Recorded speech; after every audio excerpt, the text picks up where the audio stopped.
Hey everyone, Maddie here. Welcome to week 25 of Victorian English Language Tutoring's online course. Today we're covering slang and colloquialism. This one is particularly relevant to Year 12's Unit 4, just so you know. So slang is a form of non-standard English. It comes and goes and is typical with the younger population, very common in teen speak.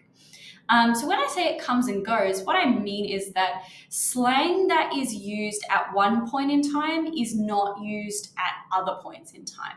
So, for example, dead, hilarious to the point of dying of laughter, goat, greatest of all time, ship, when you think two people should be a couple, you ship them.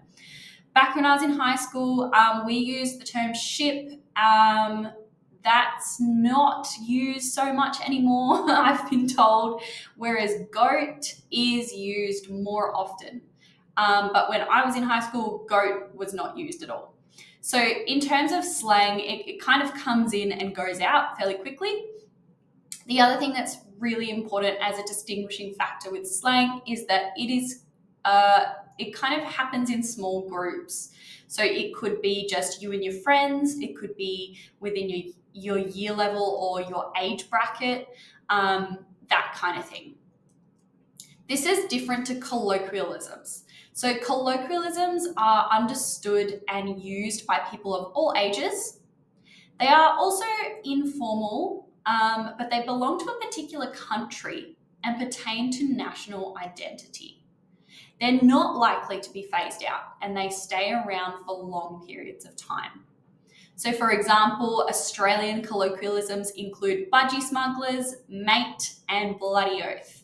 So these are colloquialisms that are kind of a part of Australian identity, national identity. Your grandparents would know what they mean, your siblings would know what they mean. So you've kind of got this large kind of population group that understands them. Whereas with slang, it's just those smaller groups and it kind of comes in and goes out really quickly. So when you're writing, don't ever say Australian slang. If you're talking about slang, you're talking about those smaller group kind of age identity, informal neologisms, I suppose. When you're talking about Australian identity and informal words used by Australians, call them colloquialisms. You know what to do. Now's the time to pause and come back and we'll go through these questions together. Come up with a list of slang words you use with your friends. This is more of a free one. I'm not going to go through answers for that. What is the difference between slang and colloquialism? Slang comes and goes and is limited to small groups. Colloquialisms stay for long periods of time and is generally known by a large group of people. Colloquialisms are also related to national identity. Give an example of an Australian colloquialism. I've got a couple here: mate, budgie smugglers, Sheila, bloke. You could have come up with plenty of other ones. That's all I've got for you this week. Have a great week. Good luck for your study, and I'll see you next week. Thanks, guys. Bye.